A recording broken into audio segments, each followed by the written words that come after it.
You're listening to KZOM, Oleander Public Radio. Welcome, everyone. This month we will be talking about and listening to Lair of the White Worm by Bram Stoker. Came out in 1911. It's a really good story. We did an episode about this, and you can listen to that in the archives. And if you want to help the show, make sure to check out pgttcm.com or check out PGTTCM on Facebook or YouTube, People's Guide to the Cthulhu Mythos. If you want to help support the show, go to the show notes, click on it, and that will link you to pgttcm.com, where we have all kinds of places that you can go to buy stickers, read articles, listen to episodes, and support the show in any way you want to. All right, thank you very much. And remember, you can always contact me and let me know if there's a dead link or if a story isn't playing anymore or something's missing. I'll check it out. All right, thank you very much. This is DB Spitzer. Hey everyone, it's me, DB. Buy my book. It is called The Architects of Cosmic Doom, and you can find it in the show notes. It is a collection of horror stories that predate cosmic horror as we know it, with Lovecraft and Clark Ashton Smith and everyone else. I don't know, I can't remember right now. Anyway, Robert E. Howard. Thanks, Dave. But yeah, Ambrose Bierce is actually in the book. But no, this is cosmic horror, before pulps, before all that. And it covers a period of time from the mid 1800s to the early 20th century. And back to the show. Recording by Marty Dabrowski. The Island of Doctor Moreau by H.G. Wells. Chapter 5. The Man Who Had Nowhere to Go. In the early morning, it was the second morning after my recovery, and I believe the fourth after I was picked up, I woke through an avenue of tumultuous dreams of guns and howling mobs, and became sensible of a hoarse shouting above me. I rubbed my eyes and lay listening to the noise, doubtful for a little while of my whereabouts. Then came a sudden pattering of bare feet, the sound of heavy objects being thrown about, a violent creaking and the rattling of chains. I heard the swish of the water as the ship was suddenly brought round, and a foamy yellow-green wave flew across the little round window and left it streaming. I jumped into my clothes and went on deck. As I came up the ladder, I saw against the flushed sky, for the sun was just rising, the broad back and red hair of the captain, and over his shoulder the puma spinning from a tackle rigged onto the mizzen spanker boom. The poor brute seemed horribly scared and crouched in the bottom of its little cage. "Overboard with 'em," bawled the captain. "Overboard with 'em. We'll have a clean ship soon of the whole bilin' of 'em." He stood in my way, so that I had perforce to tap his shoulder to come on deck. He came round with a start and staggered back a few paces to stare at me. It needed no expert eye to tell that the man was still drunk. "Hello," said he stupidly, and then with a light coming into his eyes, "Why, it's Mr. Prendick," said I. "Prendick be damned," said he. "Shut up, that's your name. Mr. Shut Up."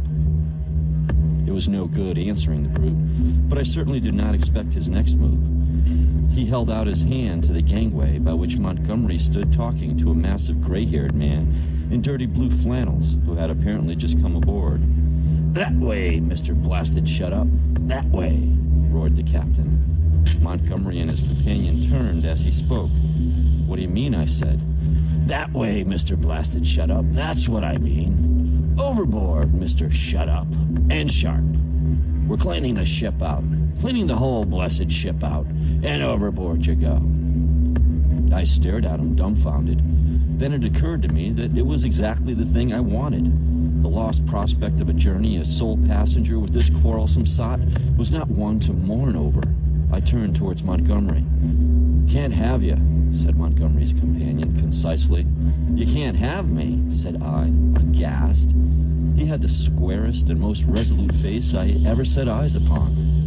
Look here, I began, turning to the captain. Overboard, said the captain. This ship ain't for beasts and cannibals and worse than beasts anymore. Overboard you go, Mr. Shut Up. If they can't have you, you goes overboard. But anyhow, you go. With your friends. I've done with this blessed island forevermore. Amen. I've had enough of it. But Montgomery, I appealed. He distorted his lower lip and nodded his head hopelessly at the gray-haired man beside him to indicate his powerlessness to help me.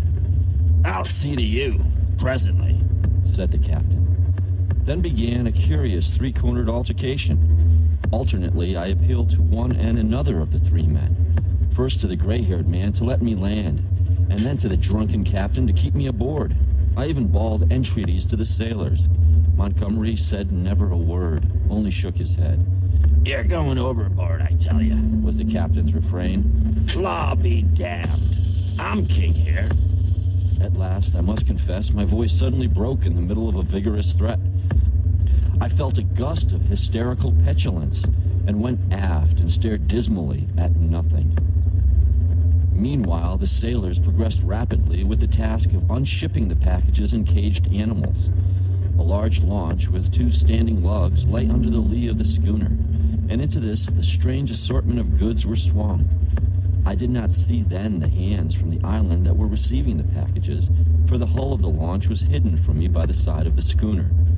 Neither Montgomery nor his companion took the slightest notice of me, but busied themselves in assisting and directing the 4 or 5 sailors who were unloading the goods. The captain went forward, interfering rather than assisting. I was alternately despairful and desperate. Once or twice, as I stood waiting there for things to accomplish themselves, I could not resist an impulse to laugh at my miserable quandary. I felt all the wretcheder for the lack of a breakfast. Hunger and a lack of blood corpuscles take all the manhood from a man. I perceived pretty clearly that I had not the stamina either to resist what the captain chose to do to expel me, or to force myself upon Montgomery and his companion. So I waited passively upon fate, and the work of transferring Montgomery's possessions to the launch went on as if I did not exist. Presently that work was finished, and then came a struggle. I was hauled, resisting weakly enough, to the gangway. Even then I noticed the oddness of the brown faces of the men who were with Montgomery in the launch. But the launch was now fully laden and was shoved off hastily. A broadening gap of green water appeared under me, and I pushed back with all my strength to avoid falling headlong. The hands in the launch shouted derisively, and I heard Montgomery curse at them, and then the captain, the mate, and one of the seamen helping him ran me aft towards the stern. The dinghy of the Lady Vane had been towing behind. It was half full of water, had no oars, and was quite unvictualled. I refused to go aboard her, and flung myself full length on the deck. In the end, they swung me into her by a rope, for they had no stern ladder, and then they cut me adrift. I drifted slowly from the schooner. In a kind of stupor, I watched all hands take to the rigging, and slowly but surely she came round to the wind.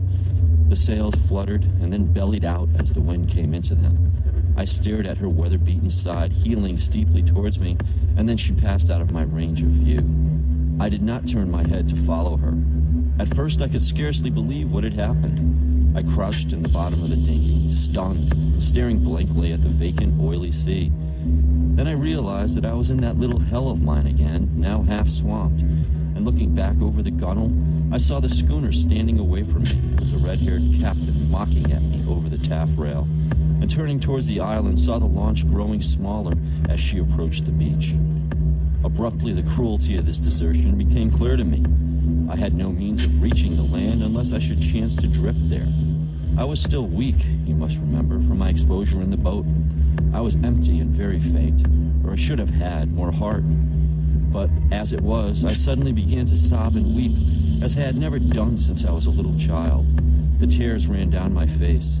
In a passion of despair, I struck with my fists at the water in the bottom of the boat, and kicked savagely at the gunwale. I prayed aloud for God to let me die. End of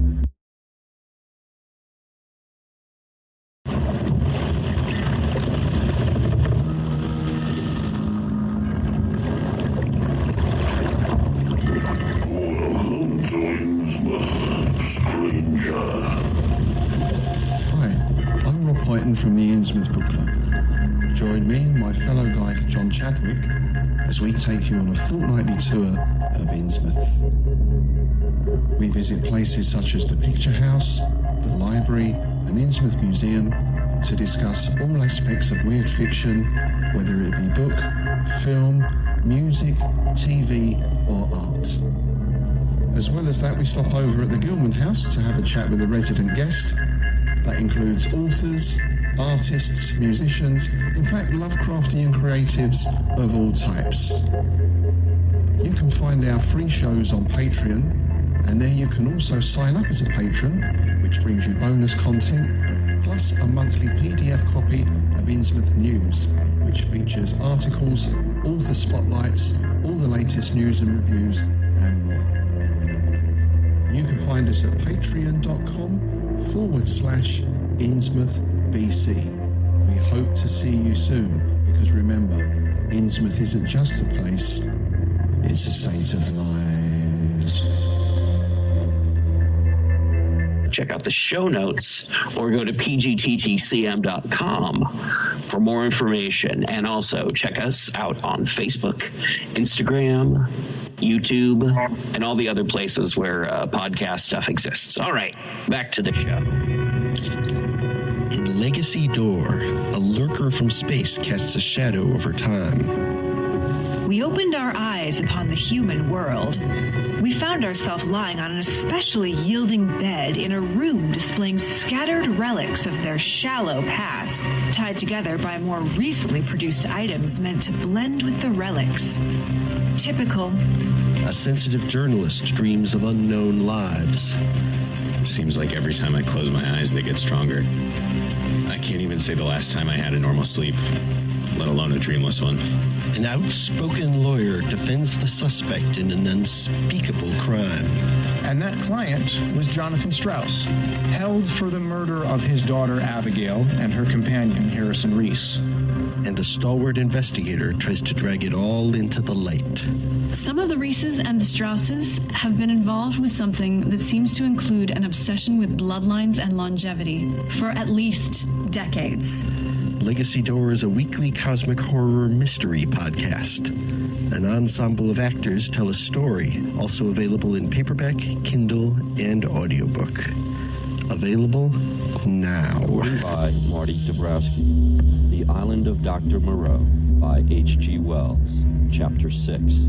The Evil-Looking Boatman. But the islanders, seeing that I was really adrift, took pity on me. I drifted very slowly to the eastward, approaching the island slantingly. And presently I saw, with hysterical relief, the launch come around and return towards me. She was heavily laden, and I could make out as she drew nearer Montgomery's white-haired, broad-shouldered companion sitting cramped up with the dogs and several packing cases in the stern sheets. This individual stared fixedly at me without moving or speaking. The black-faced cripple was glaring at me as fixedly in the bows near the Puma. There were 3 other men besides, 3 strange, brutish-looking fellows, at whom the staghounds were snarling savagely. Montgomery, who was steering, brought the boat by me, and rising, caught and fastened my painter to the tiller to tow me, for there was no room aboard. I had recovered from my hysterical phase by this time and answered his hail as he approached, bravely enough. I told him the dinghy was nearly swamped, and he reached me a piggin. I was jerked back as the rope tightened between the boats. For some time I was busy bailing. It was not until I had got the water under, for the water in the dinghy had been shipped, the boat was perfectly sound, that I had leisure to look at the people in the launch again. The white-haired man, I found, was still regarding me steadfastly, but with an expression, as I now fancied, of some perplexity. When my eyes met his, he looked down at the staghound that sat between his knees. He was a powerfully built man, as I have said, with a fine forehead and rather heavy features. But his eyes had that odd drooping of the skin above the lids which often comes with advancing years, and the fall of his heavy mouth at the corners gave him an expression of pugnacious resolution. He talked to Montgomery in a tone too low for me to hear. From him, my eyes traveled to his 3 men, and a strange crew they were. I saw only their faces, yet there was something in their faces, I knew not what, that gave me a queer spasm of disgust. I looked steadily at them, and the impression did not pass though I failed to see what had occasioned it. They seemed to me then to be brown men, but their limbs were oddly swathed in some thin, dirty white stuff down even to the fingers and feet. I have never seen men so wrapped up before, and women so only in the East. They wore turbans, too, and thereunder peered out their elfin faces at me, faces with protruding lower jaws and bright eyes. They had lank black hair, almost like horsehair, and seemed as they sat to exceed in stature any race of men I have ever seen. The white-haired man, who I knew was a good 6 feet in height, sat a head below any one of the three. I found afterwards that really none were taller than myself, but their bodies were abnormally long, and the thigh part of the legs short and curiously twisted. At any rate, they were an amazingly ugly gang, and over the heads of them, under the forward log, peered the black face of the man whose eyes were luminous in the dark. As I stared at them, they met my gaze. And then first one and then another turned away from my direct stare and looked at me in an odd, furtive manner. It occurred to me that I was perhaps annoying them, and I turned my attention to the island we were approaching. It was low and covered with thick vegetation, chiefly a kind of palm that was new to me. From one point, a thin white thread of vapor rose slantingly to an immense height, and then frayed out like a down feather. We were now within the embrace of a broad bay, flanked on either hand by a low promontory.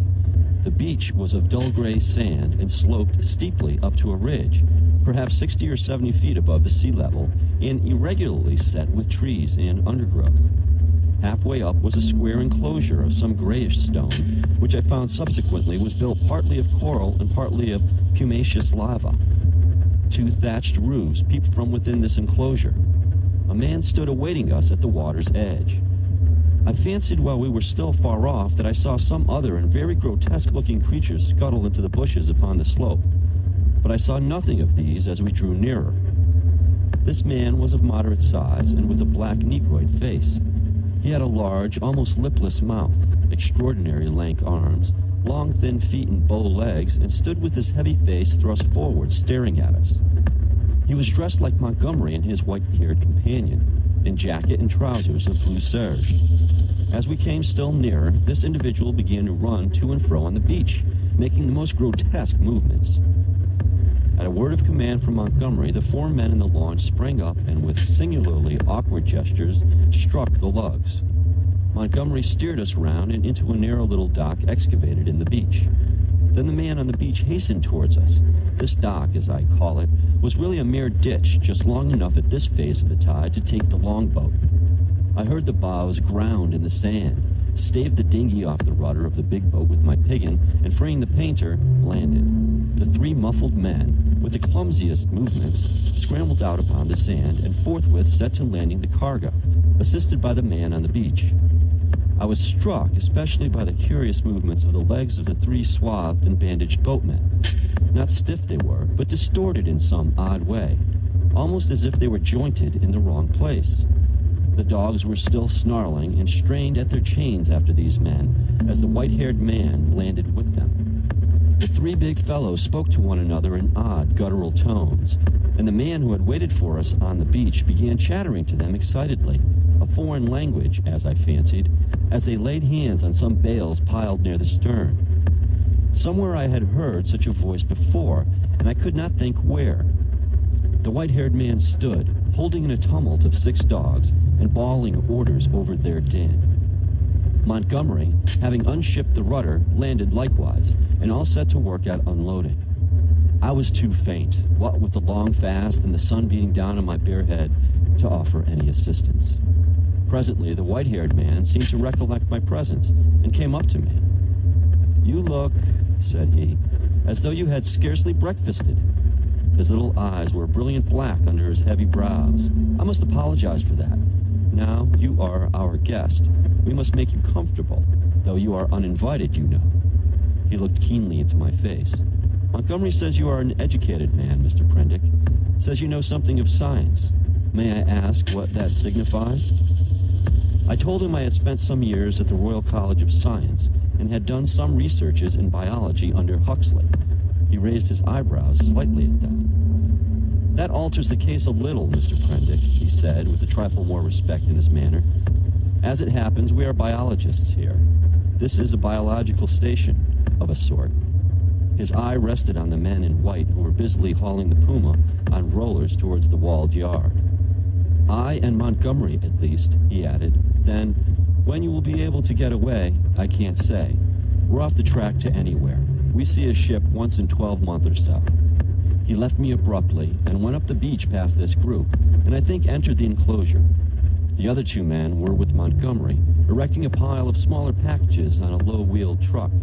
The llama was still on the launch with the rabbit hutches. The staghounds were still leashed to the thwarts. The pile of things completed, all three men laid hold of the truck and began shoving the ton weight or so upon it after the puma. Presently, Montgomery left them, and coming back to me, held out his hand. "I'm glad," said he, "for my own part. That captain was a silly ass. He'd have made things lively for you." "It was you," said I, "that saved me again." "That depends. You'll find this island an infernally run place, I promise you. I'd watch my goings carefully, if I were you." He hesitated and seemed to alter his mind about what was on his lips. "I wish you'd help me with these rabbits," he said. His procedure with the rabbits was singular. I waded in with him and helped him lug one of the hutches ashore. No sooner was that done than he opened the door of it, and tilting the thing on one end, turned its living contents out on the ground. They fell in a struggling heap, one on top of the other. He clapped his hands, and forthwith they went off with a hopping run of theirs, 15 or 20 of them, I should think, up the beach. "Increase and multiply, my friends," said Montgomery. "Replenish the island. Hitherto we've had a certain lack of meat here." As I watched them disappearing, the white-haired man returned with a brandy flask and some biscuits. "Something to go on with, Prendick," said he, in a far more familiar tone than before. I made no ado, but set to work on the biscuits at once, while the white-haired man helped Montgomery to release about a score more of the rabbits. 3 big hutches, however, went up to the house with the puma. The brandy I did not touch, for I have been an abstainer from my birth.